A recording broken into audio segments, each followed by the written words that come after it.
독일 디벨트 인용, 이탈리아 아날리시디 회사 보도.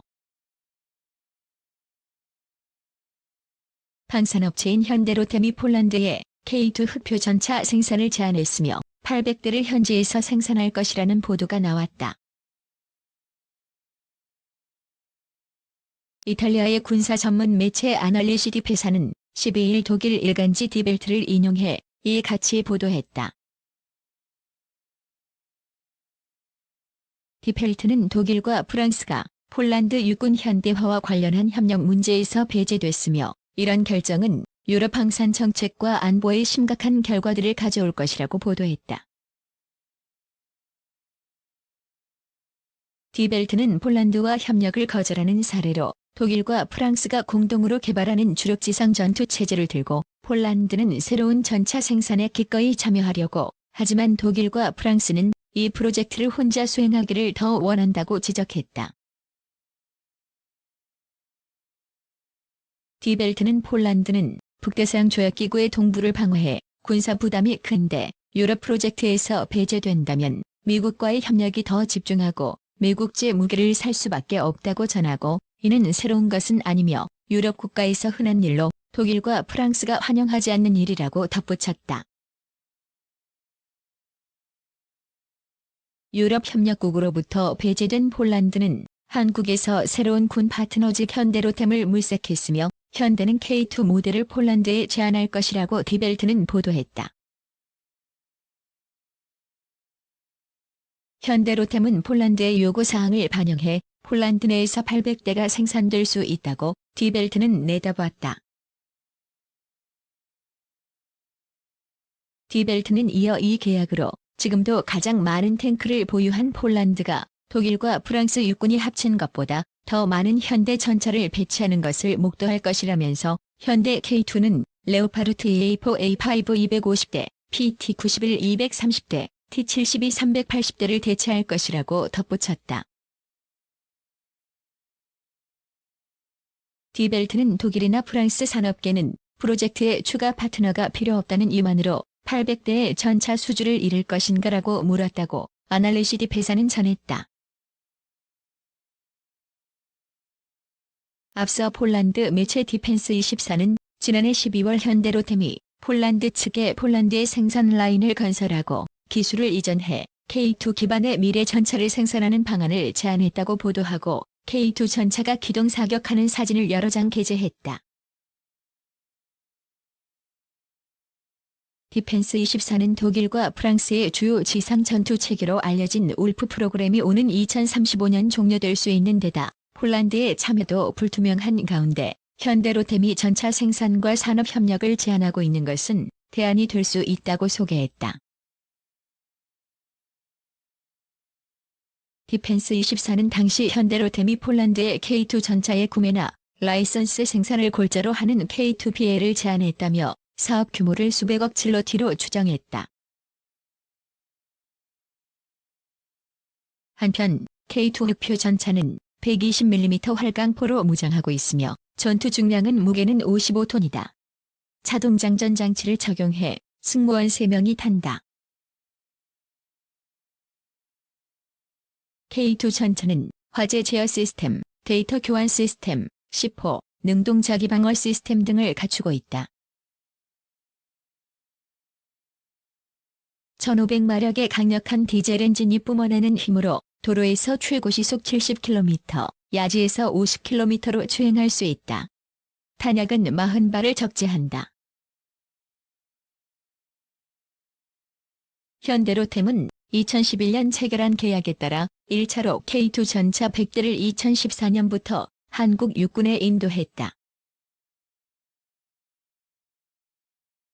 이어 2014년 말 수주한 계약에 따라 지난 5월 27일 2차 양산분 출고를 시작하는 등 106대를 2021년까지 인도할 것으로 예상되고 있다. 러시아의 괴물 자주포 ES-35.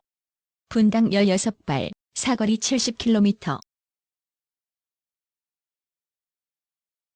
세계 자주포 강국들이 사거리 연장과 발사속도 증강에 나서고 있는 가운데 포병대국 러시아도 자주포 개량에 나서고 있다.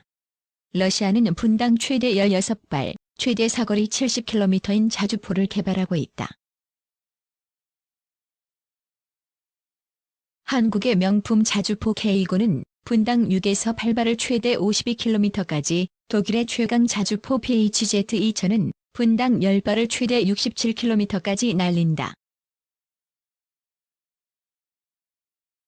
13일 영국의 방산 매체 IHS 제인스에 따르면 러시아 국방부의 TV 즈베지다는 지난해 12월 31일 코알리치아 SV-152mm 자주포의 1차 분위 공장 시험과 러시아 지상군의 정식 시험을 앞두고 예비 시험을 마쳤다고 보도했다.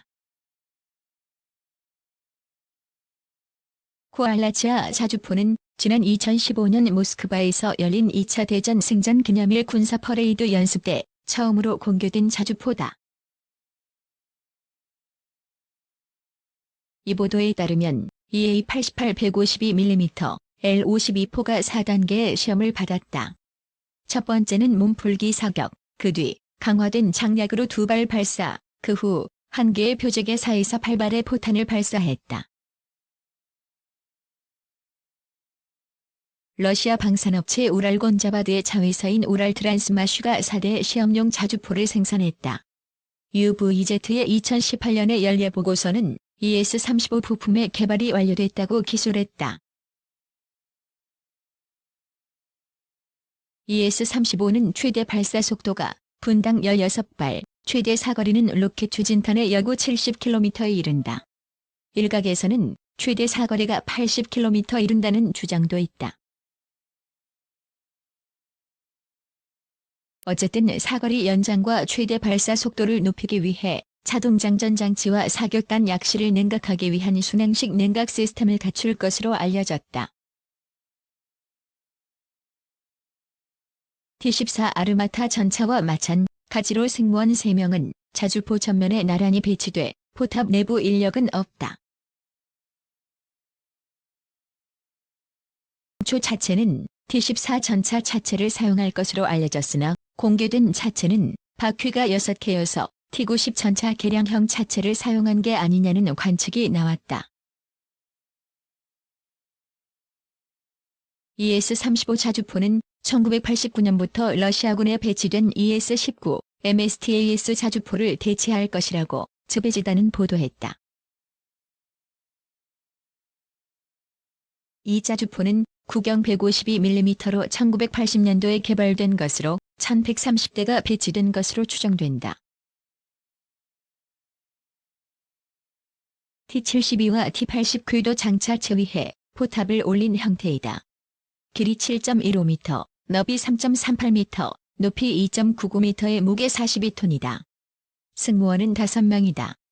최고 주행 속도는 시속 60km다.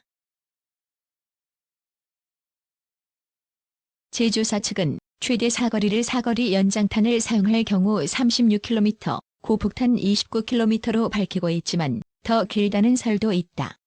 분당 발사 속도는 6에서 8발이다.